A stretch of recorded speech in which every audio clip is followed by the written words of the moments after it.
Shalom Bapak Ibu, sahabat Galilea yang diberkati oleh Tuhan Yesus. Kembali bersama saya Pendeta Rusli Manung Arfa di hari ini. Sebelum kita beraktivitas, seperti biasa kita masuki hadirat Tuhan dengan hati yang penuh sukacita dan kita mengucap syukur. Sebab Tuhan baik, sungguh baik, teramat baik dalam hidup kita. Amin.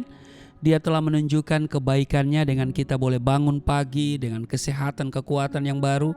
Dan terutama kita masih memiliki semangat untuk menjalani kehidupan di hari ini.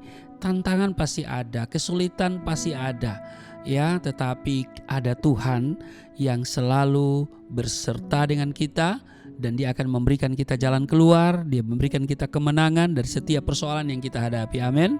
Mari kita berdoa.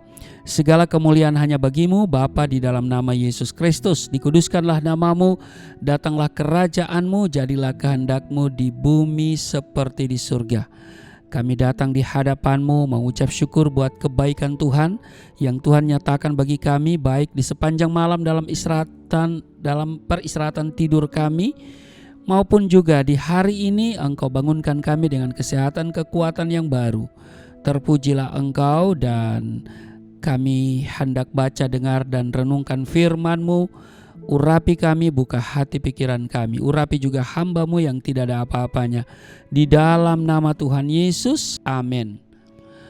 Bapak Ibu, kita akan baca di Pengkhotbah pasalnya yang ke-9. Nah, ada satu ayat di sana, di ayat 12. Karena manusia tidak mengetahui waktunya, seperti ikan yang tertangkap dalam jala yang mencelakakan, dan seperti burung yang tertangkap dalam jerat, begitulah anak-anak manusia terjerat pada waktu yang malang, kalau hal itu menimpa mereka secara tiba-tiba.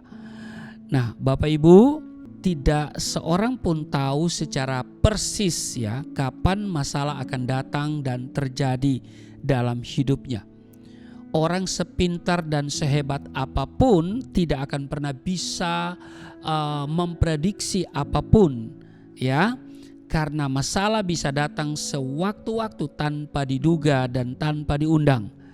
Kita masih ingat ya hujan deras yang mengguyur wilayah Jabodetabek di malam pergantian tahun, tepatnya pada tanggal 31 Desember 2019 yang lalu. Ketika banyak orang bersukacita menyambut hari pergantian tahun, warga ibu kota Jakarta harus berduka karena bencana banjir melanda, menenggelamkan perumahan-perumahan elit, ya, menghanyutkan mobil-mobil. Ratusan orang menjadi korban dan harus mengungsi, ya kan? Nah, siapa yang menyangka akan terjadi banjir sedemikian parahnya? Tidak ada yang bisa prediksi sekalipun BMKG. Haleluya.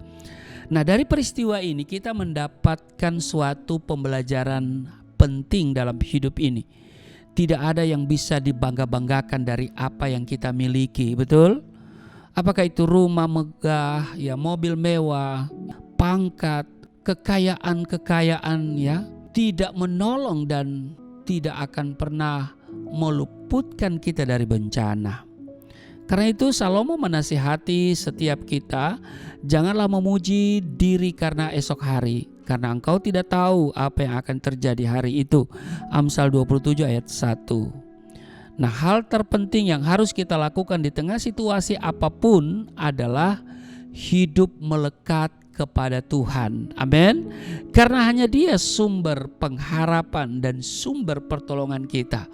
Dikatakan di dalam Mazmur 121 di ayat 1, aku melayangkan mataku ke gunung-gunung, dari manakah akan datang pertolonganku? Ayat 2, pertolonganku ialah dari Tuhan yang menjadikan langit dan bumi. Nah, di ayat 5, Tuhanlah penjagamu, Tuhanlah naunganmu di sebelah tangan kananmu. Ya, demikian di Mazmur 121 di ayat 1, 2, dan 5. Bapak Ibu sahabat Galilea yang diberkati oleh Tuhan Yesus, adalah lumrah bila manusia merasa takut dan khawatir saat tertimpa masalah. Namun sebagai orang percaya kita harus selalu berpegang teguh pada janji firman Tuhan. Amin. Tidak ada masalah sekecil apapun yang kita alami yang tidak diketahui oleh Tuhan atau terlepas dari perhatian Tuhan. Karena itu saudaraku yang kekasih, seperti yang tertulis di Markus pasal 6 ayatnya yang ke-50b, tenanglah, aku ini, jangan takut. Masalah boleh saja datang dengan tiba-tiba, persoalan boleh menerpa, tapi ingat, Tuhan tidak pernah lepas tangannya untuk menopang kita. Amin. Dia Immanuel, Dia Allah yang menyertai. Sekalipun kita berjalan dalam lembah kekelaman, Dia selalu menyertai kita. Amin. Karena itu mari kita selalu berpegang teguh pada apa yang Tuhan katakan, ya, dan bukan pada apa yang kita lihat dan kita rasakan. Nah, hal terpenting yang harus kita lakukan di tengah situasi apapun adalah hidup melekat kepada Tuhan. Itu yang harus kita pegang. Amin. Hidup bergantung sepenuhnya kepada Tuhan, karena hanya Dialah sumber pengharapan dan sumber pertolongan kita. Amin. Kiranya hari ini kita senantiasa bergantung sepenuhnya kepada Tuhan. Amin. Kita mau berjalan bersama Tuhan di hari ini. Apapun persoalan, tantangan, kesulitan yang kita hadapi, kita percaya bahwa Tuhan selalu beserta dengan kita. Dia ada untuk menolong kita semua. Amin. Tuhan Yesus memberkati. Mari kita berdoa. Terima kasih untuk hari ini. Kami diingatkan supaya kami bergantung sepenuhnya kepada Tuhan, dan kami memiliki hati yang bersukacita sebab Engkau berkata, tenang, aku ini. Karena itu apapun situasi yang kami hadapi, kami terlalu percaya bahwa Tuhan beserta dan memberikan kami kemenangan. Di dalam nama Tuhan Yesus berkati seluruh sahabat Galilea dimanapun berada dan dalam tugas kerja mereka di hari ini. Ada perlindungan Tuhan, ada mujizat, ada sesuatu yang Tuhan nyatakan di luar apa yang mereka pikirkan, yaitu berkat yang melimpah. Tuhan menjawab doa-doa mereka dan menyembuhkan mereka yang sakit di hari ini. Di dalam nama Tuhan Yesus kami berdoa dan mengucap syukur. Amin.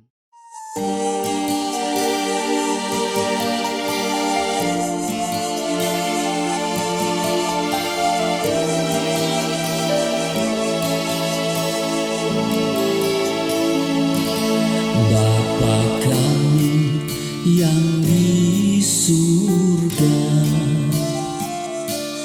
dimuliakanlah nama-Mu. Datanglah kerajaan, jadilah kehendak-Mu di bumi seperti di surga.